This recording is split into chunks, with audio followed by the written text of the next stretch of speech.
Hey everybody, we are back here on Paragon today, and I'm here to show you the deck I have for our Monkey King here, which I've been excited about. I'm not sure about you guys. You guys might be hearing Paragon in the background. My fiance is playing a match. But let's get to this. There's a little bit different. I actually been tweaking a lot of my decks. I've been playing more, and I feel really bad because I've not posted them. I feel like, especially since Tank's coming back, and a lot of carry bruises is what I'm doing, especially with him.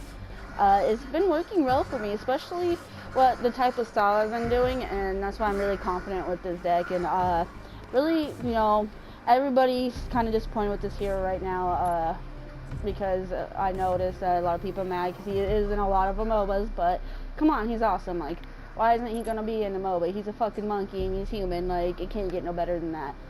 And, well, probably not. I don't know the astronomical thing. He looks like a human monkey. If that's what I imagine if a human was supposed to turn monkey is what that would look like. I don't know. But let's get to this. So first off, we got a healer's token. I'll drop that in. And then, which one you feel would be more? I'd probably go with the guard token. And then when you get another, 1 point to you, drop that in there. So you got all that, which is very helpful, against anybody attacking you. That will help, because a lot of, if you're taking them as a carry, a lot of offlaners are, going to be, you don't see much Gideons and Howies like you used to, so a lot of them will be a bruiser or, a melee, so that's something definitely, so that will definitely help building armor against them. And that will help, some of their ability damage too. I'm not too worried, wouldn't worry about ability too much, so go with that token first before the other token. Then off to the actual deck here. Once you get your first 3, after you get those down, and you got another 3 extra points, put this one down. It's always great to have wards. This will help you in off lane or either in carry lane, which way you want to go with him. You'll be able to protect yourself from ganks and friends.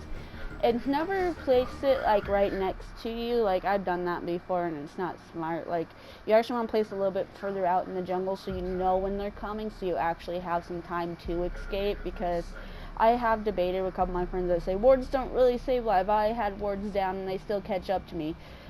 Yes, because I've learned also where my fault in word placing is not placing it like a little bit further ahead with paths that they would have to take to come and get to you.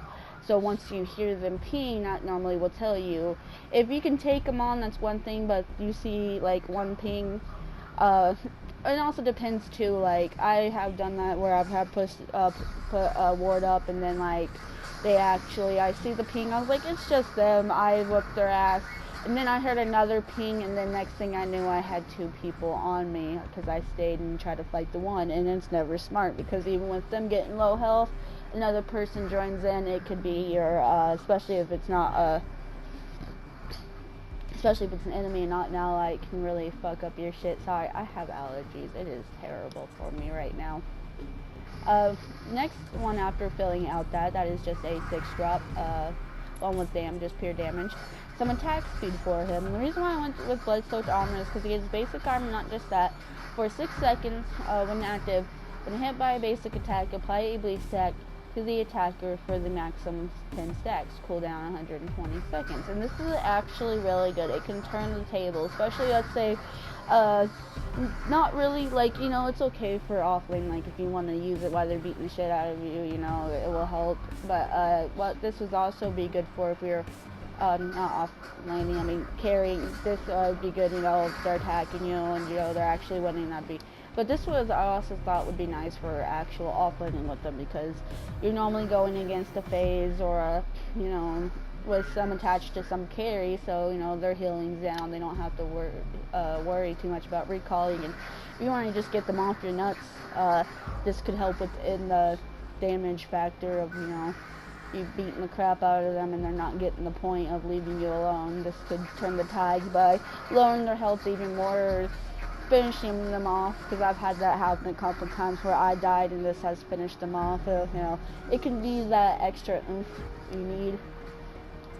Now to actually, once you get those down, it's just a bunch of 1 drops, another 6 drops. I made it where you don't ever have to get rid of anything, so I just feel like it's much easier than having multiple things. And this is just also an all-around deck too, because there's a lot going on here. After you get those, I know this might be a little bit different too, if you want to build some crit to you before your Sword of Altar, I would go with this. If anything, just put it down and put the 4-drop in it first. If you want to fill in the armor, you can, but you don't have to. What I would do is I would put it down, get the 4-drop, then get this down, get it all filled out, then work on I'd get this one down, put the extra 4-drop that I have in it, work on actually filling out these two slowly while throwing this one in somewhere in there as well. And the reason why I would do that like that is because you don't have to worry too much. Yeah, you may have to delete these in the end. You could be like, ooh, you know, your armor's right here. You don't have to worry about that. And you might be like, okay, what about your health? That's where this would come in, is, you know, you would have that to keep you sustained, so you don't have to worry about, you know, not having a potion if you chose potions, or, you know, your healer token if you went with the deck that I'm doing. You wouldn't have to actually worry about that, but I'm going to actually re-go through the deck so you can actually get a good look at everything, so I just explained what I would do. But you would have this. A lot of people try to fill this out early, like even if they just did it like the damage war run. Don't do that. I've done that. That is a bad thing.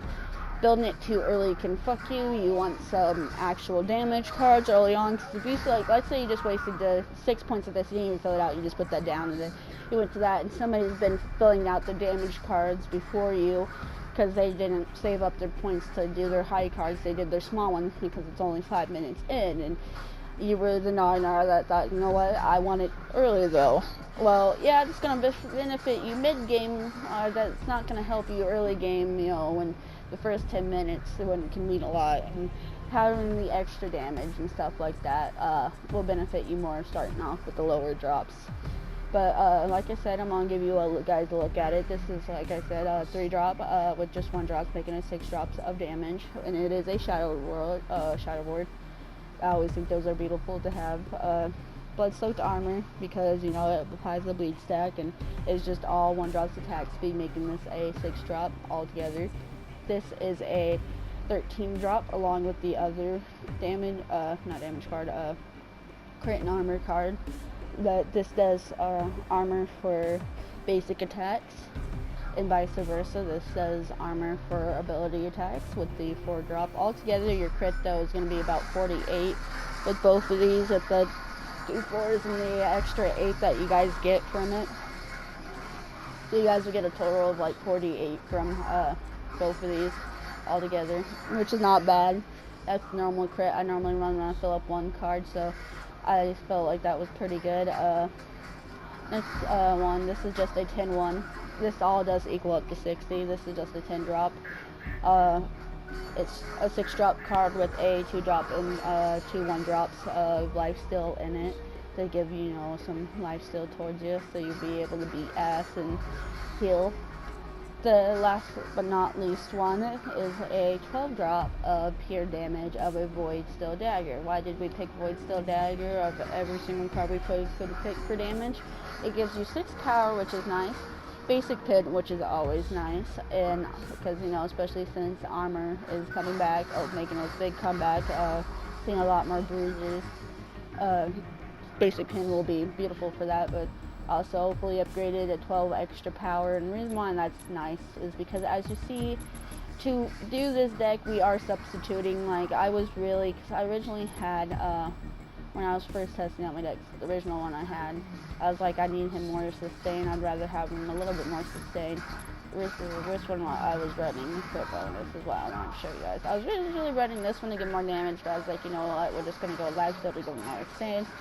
I was like, but I feel like I'm going to be losing out of damage, but, you know, we got the 6-drop, we also got this, and then we also got an extra 12 there. So I feel like that's doing, you know, the amount that we actually need there, and then we got crit going on with that, so I feel like that's pretty perfect there.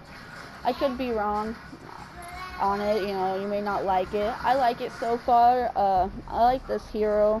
I like a lot of heroes, I'm not gonna lie. I just like Paragon. Paragon is just one MOBA that I do enjoy out of all of them. Anywho, thank you guys for tuning in. This has been Bunny Son.